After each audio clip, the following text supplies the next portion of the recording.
Facebook live में आपका फिर से स्वागत है। हम लोगों ने सुबह बात की थी सोशल मीडिया के संदर्भ में कि सोशल मीडिया की एक पहलू की हमने चर्चा की थी सुबह। अभी फिलहाल हम एक दूसरे पहलू को उठाते हैं।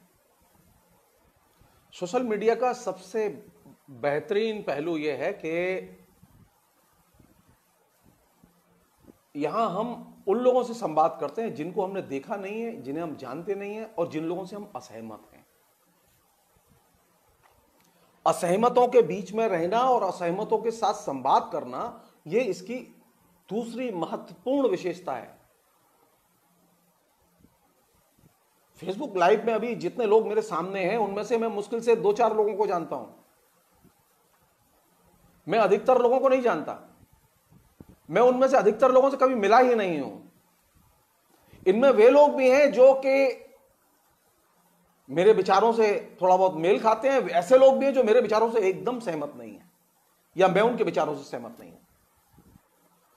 फेसबुक का जो सबसे बढ़िया पहलू है वो पहलू यह है कि आप असहमतों के बीच में बैठते हैं, असहमतों के बीच में डायलॉग करते हैं।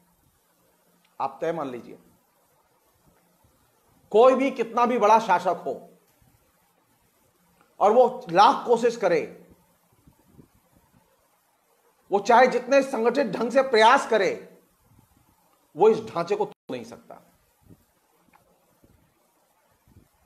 कोशिश है हमारे बीच में, हम लोग कोशिश करते हैं। हमारे बीच में ऐसे लोग हैं जो कोशिश करते हैं कि फेसबुक में लगातार ऐसे लोग घुसें, आपकी चर्चा में ऐसे लोग हस्तक्षेप करें जो घृणा, गाली, बदतमीजी, ये चीजें हैं।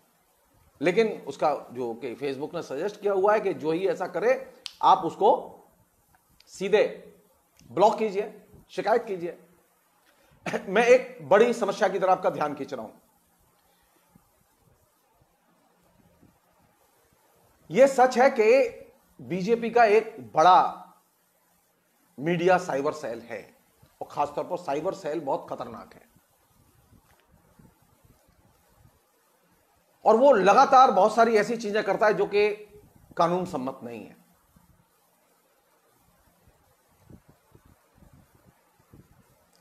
यह भी सच है कि सरकार उसके खिलाफ में कोई एक्शन नहीं ले रही। लेकिन इससे भी बड़ा सच और है जो कि जान लीजिए आप, ये जो बीजेपी का जो साइबर सेल है जो काम कर रहा है, जो इतनी फेक वेबसाइट है जहां से तमाम किस्म का फेक प्रचार हो रहा है, क्या हमारे विपक्ष ने, कांग्रेस ने, लेफ्ट ने लिखित शिकायतें की ट्विटर से कंटिन्यूअसली? क्योंकि ये निरंतर चलने वाला कम्युनिकेशन है, इसलिए आपको इसमें निरंतर शिकायतें करनी होती हैं। आप किसका इंतजार कर रहे हैं? आप क्यों नहीं लिखित शिकायतें करते ऐसी वेबसाइट की लिस्ट बना के? विपक्ष क्यों नहीं कदम उठाता उनके खिलाफ में उन्हें ब्लॉक किया जाए? क्यों नहीं उन वेबसाइट के खिलाफ में उनकी डॉक्यूमेंटेशन करके सुप्रीम कोर्ट में रिट पिटीशन दाखिल करते? किसने रोका है उनको? हम इंतजार कर रहे हैं कि मोदी जी के मन में परिवर्तन आएगा, हृदय परिवर्तन होगा और मोदी जी अचानक जो है एक सही मार्ग पर चल निकलेंगे। नहीं, मोदी जी सही मार्ग पर नहीं चलेंगे। वो अपने सही मार्ग है उनका वही जिस पर वो चल रहे हैं। अगर हम ये समझते हैं, मैंने पहले भी फेसबुक में एक बार लिखा था, मैं इसको जानबूझ के अंडरलाइन कर रहा हूं क्योंकि अब आप सुन रहे हैं मेरी बात। कांग्रेस के लोगों से, सीपीएम के लोगों से, सीपीआई के लोगों से, तमाम रीजनल पार्टीज के नेताओं से पूछा जाना चाहिए कि क्या आपके पास में ऐसी कोई एग्जॉस्टेड लिस्ट है कि फेसबुक पर कौन लोग हैं, कौन सी वेबसाइट हैं जो कि झूठा प्रचार कर रही हैं, फेक न्यूज का प्रचार कर रही हैं? क्या आपने उनकी शिकायतें की? और शिकायतें की तो फेसबुक ने एक्शन लिया कि नहीं लिया?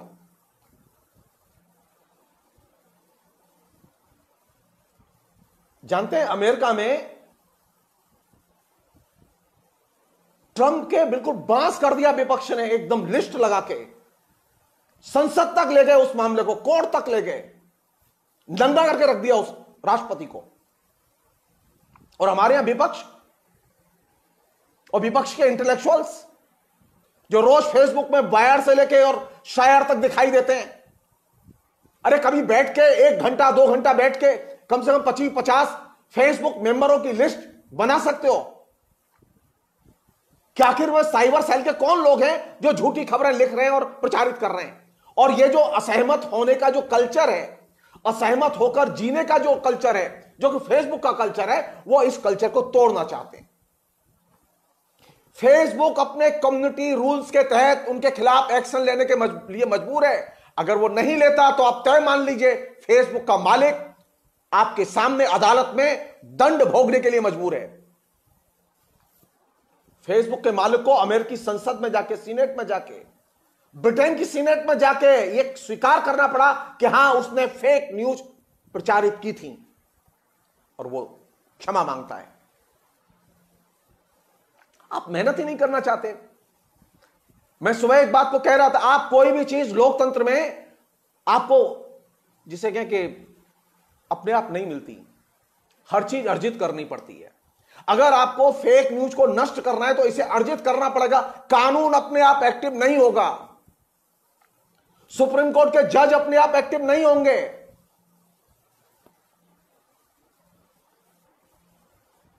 आप सोशल मीडिया में जो पोल्यूशन फैल रहा है, जो असहमतों के बीच में जो दरार पैदा, असहमत अब नहीं है, अब जानते हैं शत्रु हो गए हैं। फेसबुक की कल्चर क्या है, जिसे मैं पहला पॉइंट जो मेरा है, जिसे मैं आपसे शेयर करना चाहता हूं कि फेसबुक की कल्चर है असहमत होना और असहमतों के बीच में कम्युनिकेट करना।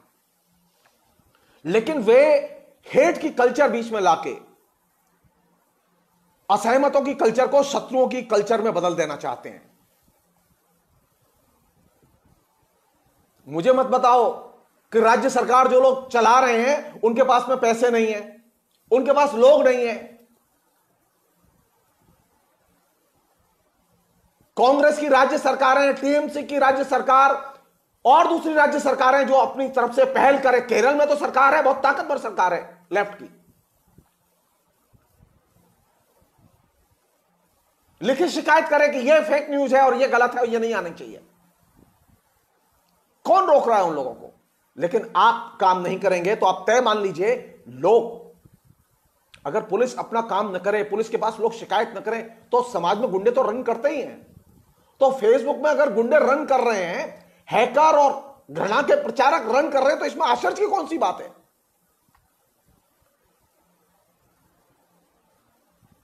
कानून के शासन को कम्युनिकेशन के जमीन पर सिखाना थोड़ा पेचीदा और जटिल काम है। इसको करने के लिए थोड़ा सा साहस चाहिए और दूरदृष्टि चाहिए। हमारे यहां सभी राजनीतिक दल, इंक्लूडिंग बीजेपी, कांग्रेस, ये तमाम जो राजनीतिक दल हैं, ये अपने स्वार्थ से आगे देखते ही नहीं है। मैं एक उदाहरण दे रहा हूं आपको। बीजेपी की बहुत सी वेबसाइट जहां से झूठ का प्रचार होता है, वे मनमोहन सिंह की सरकार के आने के समय ही आ गई थी। क्यों नहीं रोका मनमोहन सिंह की सरकार ने? अब आप ये मत कहिएगा आप अब सरकार मोदी जी की है, गुस्सा मनमोहन सिंह पर हो रहे हैं। नहीं, मैं गुस्सा अपने ऊपर भी हो रहा हूं कि मैं इतना असहाय हूं कि मैं ये काम नहीं कर सकता, क्योंकि मेरे पास संसाधन नहीं है। मेरे पास अगर 150 लड़के होते और पैसा होता तो मैं आपको सच बता रहा हूं कि मैं भूस भर के छोड़ देता इनके। अमेरिका में साधन संपन्न लोगों ने लोकतंत्र की रक्षा के लिए, डिजिटल के राइट्स की रक्षा के लिए फेसबुक को बिल्कुल कोर्ट में ले जाकर नंगा करके रख दिया। लेकिन हमारे यहां जो एनजीओ कल्चर है और एनजीओ में लगे हुए लोग हैं, उनकी रुचि इसमें नहीं है। उनकी रुचि सिर्फ इतने में है कि उनका फंडा आता रहे, उनके तमाम किस्म की शोषेबाजी और आंदोलन चलते रहे, बस। ये बताओ कि डिजिटल राइट्स डिस्टर्ब हो रहे हैं। डिजिटल राइट्स ह्यूमन राइट्स का हिस्सा है, वो डिस्टर्ब हो रहे हैं। ना एनजीओ कल्चर जिसमें कि 40,000 करोड़ रुपए के करीब सालाना आता था पैसा, अब पता नहीं कितना था, मैं नहीं जानता। गिरावट भी आएगी तो कितनी आएगी। मैं पूछना चाहता हूं, ये जो तमाम महान लोग हैं, जो सिविल राइट्स एक्टिविस्ट हैं, जो रोज फेसबुक पर दिखाई देते हैं और रोज जिनके अभी वीडियो चैनल चल रहे हैं, इनमें से कितने लोग पिटीशन लेके कोर्ट गए? इन सबके पास में अच्छे सीनियर वकील हैं, इन सबके पास में स्टाफ है, लेकिन इन सबके पास में यह बुद्धि नहीं है कि वो एक लिस्ट बनाएं और कोर्ट को दें, फेसबुक को दें, फेसबुक को घेरें, लिखित में घेरें, गूगल वालों को लिखित में घेरें कि हमने शिकायत की थी, आपने एक्शन नहीं लिया। गूगल, फेसबुक, व्हाट्सएप, ये तमाम किस्म के जो मीडियम हैं, इनके जो मालिक हैं, वे कल को कह ही सकते हैं हमारे पास तो कोई शिकायत नहीं, जो शिकायत आती है हम एक्शन लेते हैं।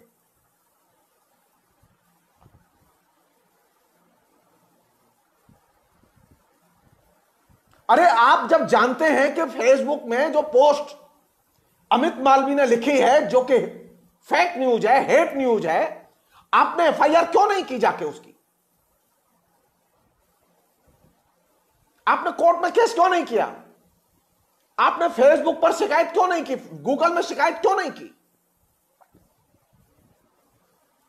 कुछ सीखो अमेरिका से, कुछ सीखो अमेरिका के जो ह्यूमन राइट्स एक्टिविस्ट हैं उनसे। हमारे यहां जो ह्यूमन राइट्स एक्टिविस्ट हैं उनके लिए ह्यूमन राइट्स तो महत्वपूर्ण है, लेकिन कम्युनिकेशन के राइट्स उतने महत्वपूर्ण नहीं है। वे वहीं तक महत्वपूर्ण है जहां तक उनकी दुकान चलती रहे। सो फेसबुक का प्रसंग, सोशल मीडिया का प्रसंग असहमत संस्कृति का प्रसंग है। जो नई चीज दाखिल हो रही है वो यह कि संस्कृति में जो असहमति है, उस असहमति के चरित्र को नष्ट करके जो फेसबुक की या सोशल मीडिया की ब्यूटी है उसे नष्ट करके उसे शत्रु की संस्कृति में रूपांतरित किया जा रहा है, और जो कि खतरनाक चीज है। यह हम सबकी जिम्मेदारी बनती है।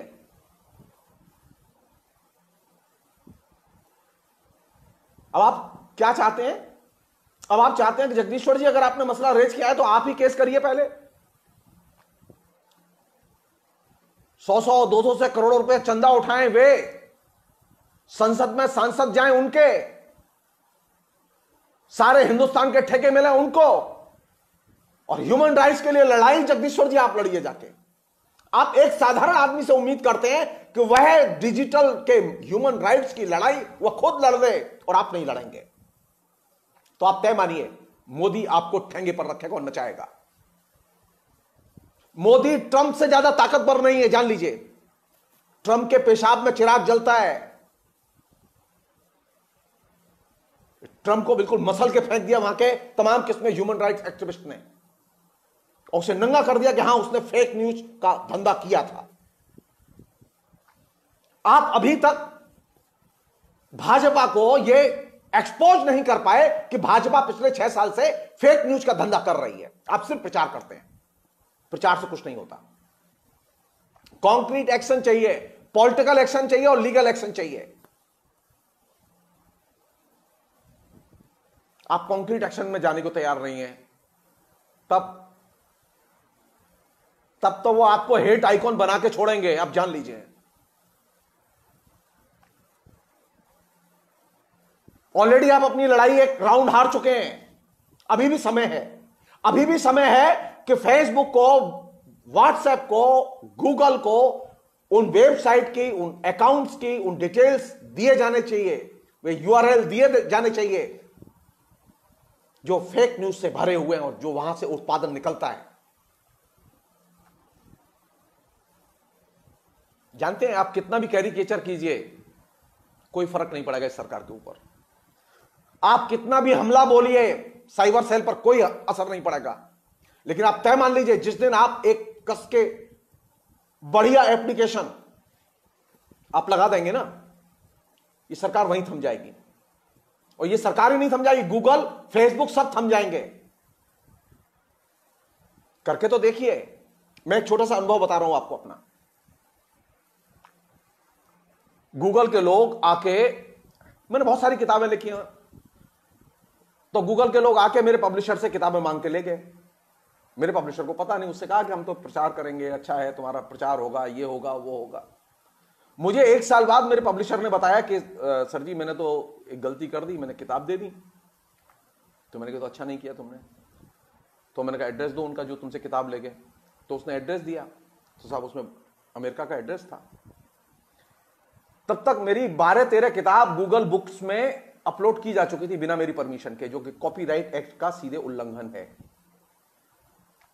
मैंने बाकायदा एक चिट्ठी तरीके से मैंने उनके उसी एड्रेस पर पोस्ट की और मैंने कहा कि मैं आपका इंतजार करूंगा, अगर नहीं माने तो मैं आपको कोर्ट में ले जाऊंगा और मैं छोड़ूंगा नहीं। मैं प्रोफेसर हूं, मेरे पास, मैं कमाता भी हूं तो मैं खर्च भी करूंगा अपने अधिकार के लिए। जानते हो उसके बाद में उन्होंने मेरी किताबें अपलोड करनी बंद कर दी। हमारे यहां तो ये चेतना ही नहीं है, न राजनीतिक दलों में सैम पेत्रोदा वहां बैठे हुए हैं जो आईटी रिवॉल्यूशन के दादा गुरु हैं कांग्रेस में, लेकिन सैम पेत्रोदा में इतनी भेजे में अकल नहीं है कि वह फेसबुक और गूगल के पास ले जाएं पिटीशन और उसे एक्सपोज कर दें।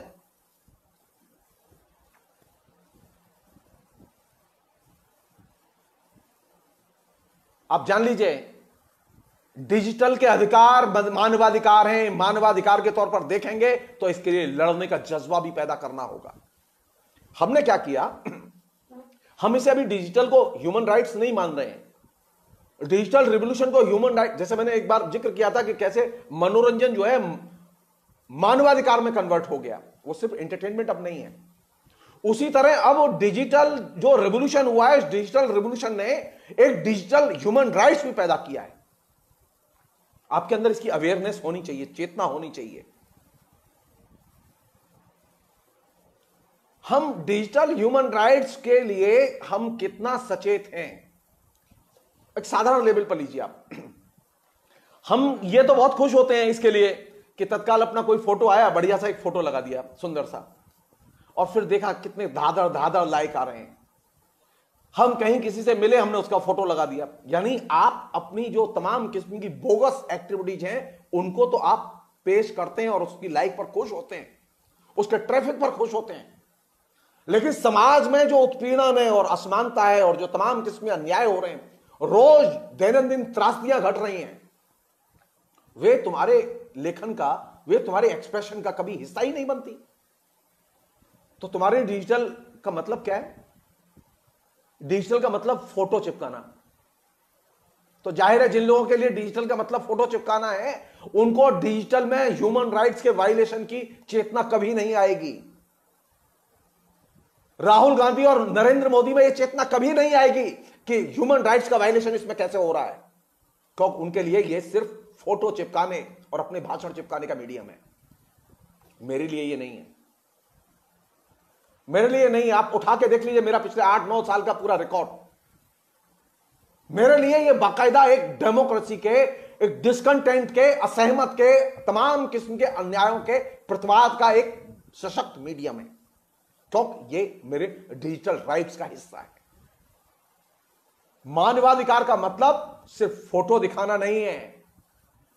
मानवाधिकार का मतलब है आप जब डिजिटल में जाएं तो आप फोटो तो दिखाएं अपना, लेकिन मानवाधिकारों के हनन पर भी बोलें। जो लोग फोटो लगाते हैं, वो चाहे प्रोफेसर हो, चाहे वो इंटेलेक्चुअल्स हो या दूसरे लोग हो, आप देखिए, उनकी ऑडिटिंग कीजिए कि वो ह्यूमन राइट्स के वायलेशंस पर कितना लिखते हैं और बोलते हैं। अधिक से अधिक करते क्या है, वो अपनी सामग्री कहीं से फॉरवर्ड करके ले आते हैं या अपनी कोई सामग्री और चेप देते हैं। नहीं, इससे डिजिटल ह्यूमन राइट्स समृद्ध नहीं होगा, डिजिटल ह्यूमन राइट्स की चेतना समृद्ध नहीं होगी। फॉरवर्ड और लिंक को शेयर करने से ह्यूमन राइट्स की चेतना समृद्ध नहीं होगी। खुद लिखना होगा, खुद फोटो खींच के लगाना होगा। तो दूसरी, अगर इस फेसबुक की जो प्रवृत्ति है, जो उसकी ब्यूटी है, असहमतों का संसार, असहमतों के बीच में संवाद, इसको बचाना है तो डिजिटल ह्यूमन राइट्स की अवेयरनेस पैदा करनी होगी। और जो यहां पर misinformation, disinformation, fake information है, उसके खिलाफ में सचेत हस्तक्षेप को बढ़ावा देना होगा। जो लोग दल चलाते हैं, सरकार चलाते हैं, वे दल और सरकार के स्तर पर यह काम करें। जो व्यक्ति हैं वो व्यक्तिगत स्तर पर यह काम करें। बिना इसके आप एक और मैं उदाहरण दे रहा हूं आपको। चाइना में बहुत ताकतवर लोग हैं। चाइना में कम्युनिस्ट पार्टी इतनी ताकतवर है कि यहां बीजेपी तो उसके सामने कुछ है ही नहीं। बीजेपी को तो बिल्कुल एकदम मसल के फेंक दे जनता अगर चाइना में हो तो। चाइना की कम्युनिस्ट पार्टी बहुत ताकतवर है। मैं एक छोटा सा किस्सा बता रहा हूं आपको। चाइना में आज भी यह स्थिति है कि अगर किसी ब्लॉगर को उसके लेखन पर, किसी व्यक्ति को पब्लिक लेखन पर अगर पुलिस पकड़ के ले जाती है और वो फिर थाने ले जाकर उसे परेशान करना शुरू करती है, तो व्यक्ति जानते हैं जाने के पहले बस खाली कह जाता है लोगों से, तो उसके बाद मैसेजिंग शुरू होती है। और वो मैसेजिंग ऐसी शुरू होती है कि मालूम पड़ा थाने पर पुलिस लेके गई, उसके पीछे पीछे पूरे आसपास से 3-4 हजार लोग पहुंच गए प्रतिवाद करने के लिए कि साले पकड़ के कैसे लाए। तो चाइना में सहज ही पुलिस हाथ नहीं डालती किसी पर, जबकि वहां 7.5 लाख से ज्यादा लोग साइबर पुलिस की भूमिका में रहते हैं। वहां कम्युनिस्ट पार्टी का जर्रे जर्रे पर कब्जा है। लेकिन आम लोगों में एक साइबर अवेयरनेस है, ह्यूमन राइट्स की, डिजिटल ह्यूमन राइट्स की अवेयरनेस है। उनके अंदर एक कनेक्टिविटी है, एक फीलिंग है, एक फेलो फीलिंग है। हमारे यहां क्या है? हमारे यहां कोई फेलो फीलिंग नहीं है। हमारे यहां कोई डिजिटल जो है कनेक्टिविटी नहीं है उत्पीड़कों के बीच में। पीड़ित लोग चिल्लाते रहते हैं, बाकी लोग सिर्फ लाइक करते रहते हैं। चाइना में ऐसा नहीं है। अगर चाइना में ऐसा हो तो फिर आप सोच सकते हैं क्या स्थिति होती। मैं रिपीट कर रहा हूं इस चीज को। डिजिटल ह्यूमन राइट्स की चेतना विकसित करने के लिए हमें प्रयत्न करना चाहिए और हमें असहमतों की संस्कृति को बचाए रखने के लिए प्रयत्न करना चाहिए। और इसके लिए जरूरी है कि फेसबुक, गूगल, व्हाट्सएप, ये इनके जो रूल्स हैं, ये रूल्स स्ट्रिक्टली फॉलो किए जाए और ये रूल्स जो ब्रेक हो रहे हैं इनकी शिकायत की जाए। ये टीवी पर टॉक शो करने से फेक न्यूज नहीं रुकेगी। जानते हैं कानून कब एक्टिव होता है? कानून अपने आप एक्टिव नहीं होता। कानून एक्टिव तब होता है जब कानून के सामने जाके तुम फरियाद करो। मार्क्स ने यही तो बात लिखी थी बुर्जुआ कानून के बारे में कि बुर्जुआ कानून की सबसे बड़ी ट्रेजेडी है कि जब तक बुर्जुआ कानून के दरवाजे पर जाके आप फरियाद नहीं करेंगे वो कानून सक्रिय नहीं होगा। आप फेसबुक के सामने जाके फरियाद तो कीजिए, फेसबुक मजबूर है सक्रिय होने के लिए। रवीश कुमार ही ये काम करे, एनडीटीवी ही ये काम करे,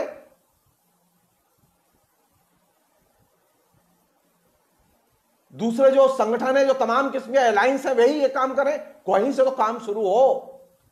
आप शिकायत नहीं करेंगे तो एक्शन कहां से होंगे? मेरे घर में चोरी हुई है, मैं पुलिस में जाके दर्ज ही नहीं कराऊंगा शिकायत, तो पुलिस एक्शन कैसे लेगी? अपने आप घर बैठे नहीं, कभी नहीं लेगी। कानून का नियम है कि आप कानून के पास जाएं, आप शिकायत दर्ज करें, तब कानून सक्रिय होता है। और हम चाहते हैं डिजिटल में जो वायलेशन हो रहे हैं, कानून के रोज वायलेशन हो रहे हैं, वे अपने आप सक्रिय हो जाएं। हमने उसे एक प्रोपेगेंडा का मसला बना दिया है। यह प्रोपेगेंडा का मसला ही नहीं है, खाली प्रोपेगेंडा तो किया जाना चाहिए, लेकिन यह कानून को लागू कराने का भी मसला है, कानूनी हस्तक्षेप का भी मसला है। इसलिए आप इसे सिर्फ फोटो चिपकाने तक, अपनी एक्टिविटीज के अभिव्यक्ति तक न रखें। यह खास किस्म की बीमारी है। इसकी चर्चा मैं अगली बार करूंगा। Thank you.